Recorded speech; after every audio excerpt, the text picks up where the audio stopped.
Who's ready to make some generalizations?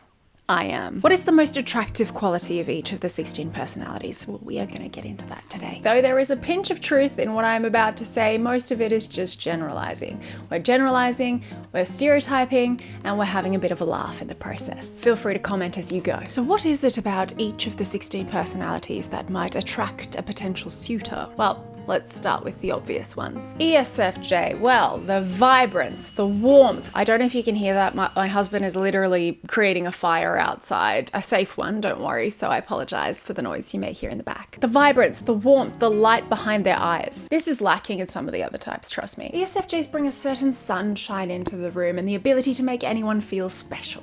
And notably, they are consistent in doing so, unlike most FI users, whose outward demeanor, magnetic as it sometimes may be, depends entirely on their mood that day. Try and tell me I'm wrong, FI users. These are the things that draw people into the charm of the ESFJ, and oh, what a charm it is. They're enchanted. They're magnetized. They're intrigued, and they're excited to look a little bit deeper. They're excited to see what lurks behind those eyes. Is there anything that lurks behind those eyes?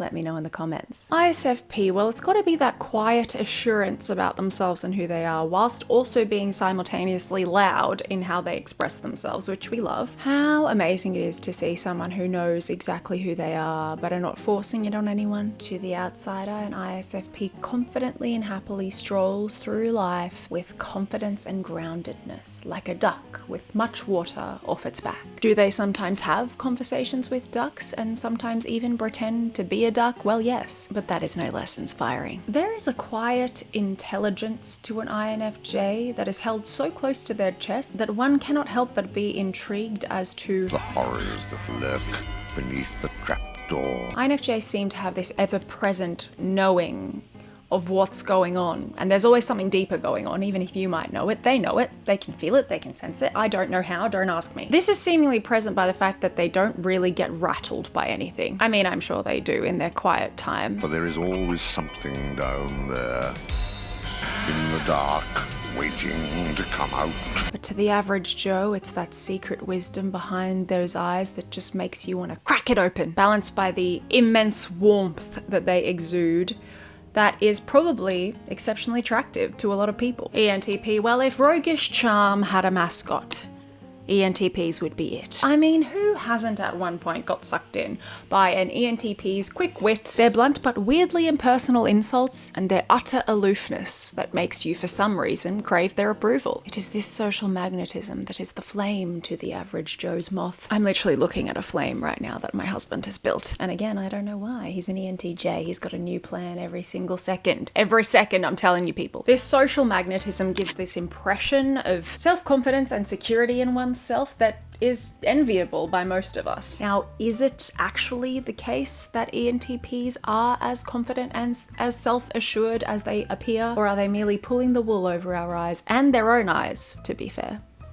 Let us know in the comments. ESTJ.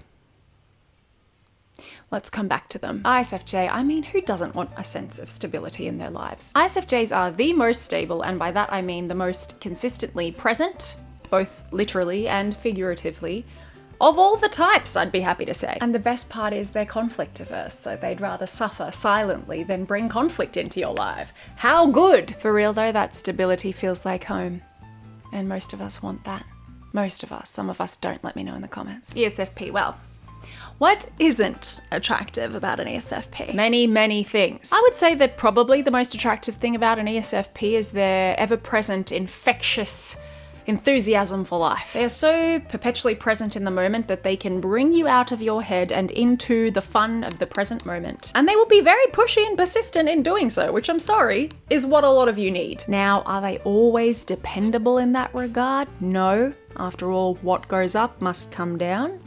But on the first meeting, it's that firecracker energy that reels most people in. Well, I've got to be honest, ISTPs are just cool, aren't they? They have this effortless nonchalance about their existence that makes the average person around them randomly nervous. ISTPs they just are. There's nothing polarizing or abrasive about their existence, and they just feel like they'd be great in an action movie. Does anyone else feel that? And at the end of the day, who doesn't want to be around the most cool person in the room? ENTJ, now it's got to be that unapologetic ambitiousness and extreme overconfidence. ENTJs have this drive, I know, I'm married to one, that pushes them to excel every day. They want to achieve something extraordinary every day, every week, every month, every year, every minute, every second, which is great. We love that for them. They also have this overconfidence in themselves and what they talk about, whether it be a fact about something or a piece of advice that they give. Now, are they bluffing most of the time? Well, yes.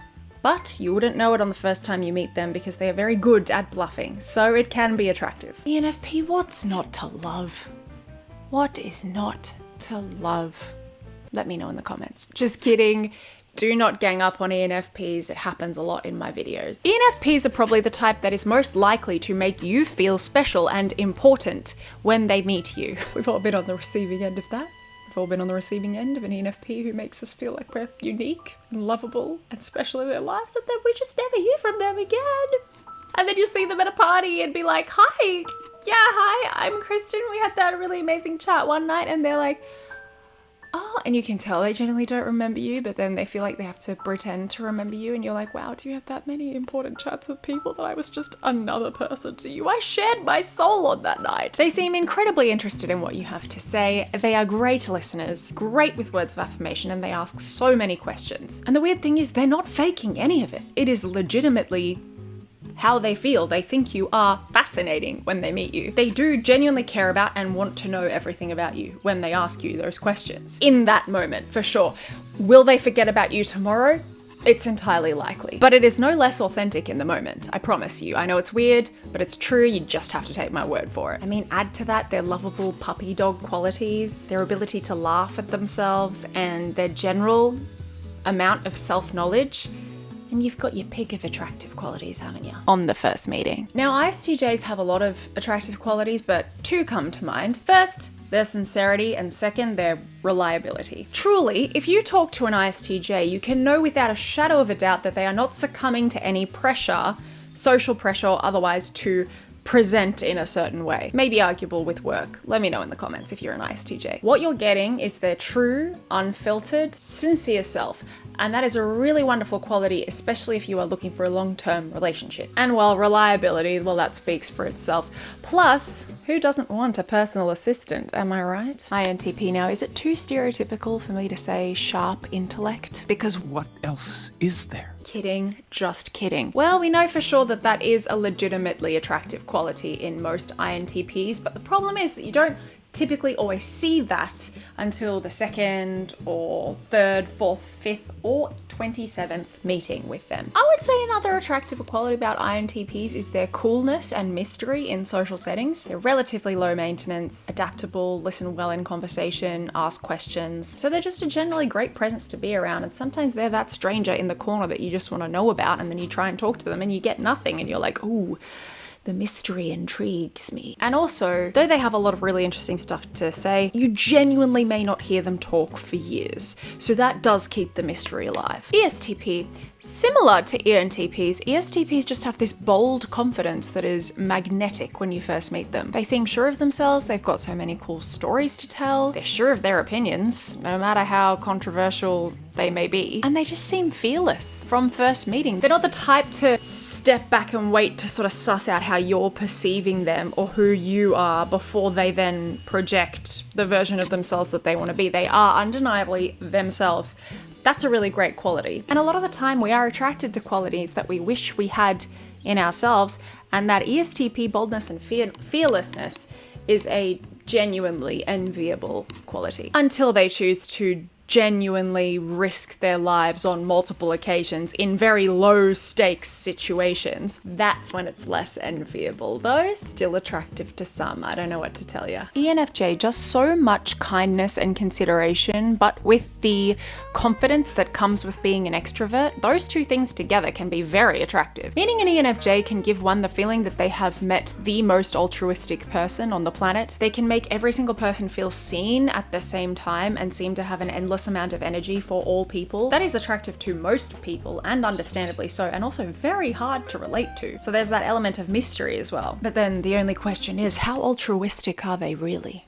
Let me know in the comments. INTJ, I would say it is the unapologetic, no BS, straight to the point, quietly confident and simultaneously scary way in which they live their lives. That is their most attractive quality. Who doesn't love someone that's brazenly honest, even when honesty isn't called for and can actually rouse unnecessary conflict? There's also certain mystery in how private they are about their lives, generally speaking. Generally speaking can just be an umbrella term for this entire video. And you know what? Who doesn't love a mystery to solve?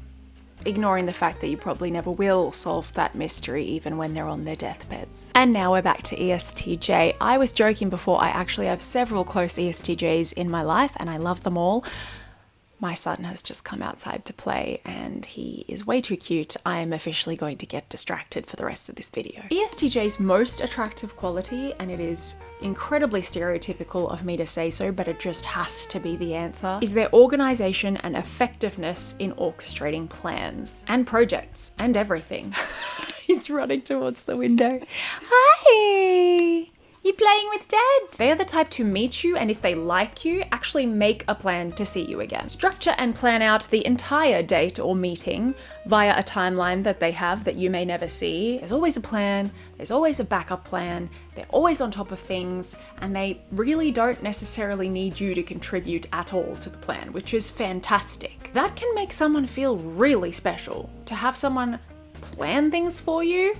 The dream, especially for an EP, am I right? Let me know in the comments. Now, until they make you inevitably feel like an idiot at some point for one reason or another, but even so, they're probably right.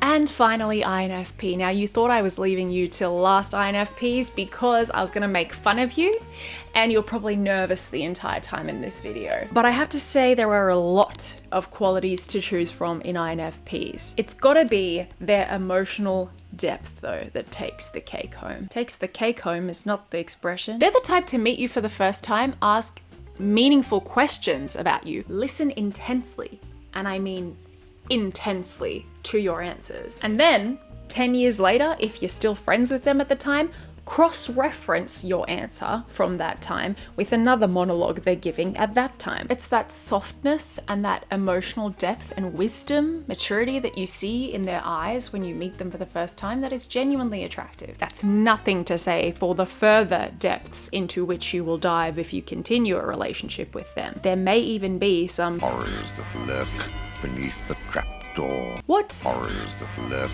beneath the trapdoor. Have you encountered in your time with an INFP? Let me know in the comments. And there you have it, the most attractive qualities of each of the 16 personality types, according to an expert who you should pay attention to, just because I say you should. But hey, do you agree with me? Do you disagree with me? Let me know in the comments, and let's share some interesting stories and healthy disagreements. Until next time. Bye. You. The clouds disappeared and the birds started singing a beautifully wonderful tune.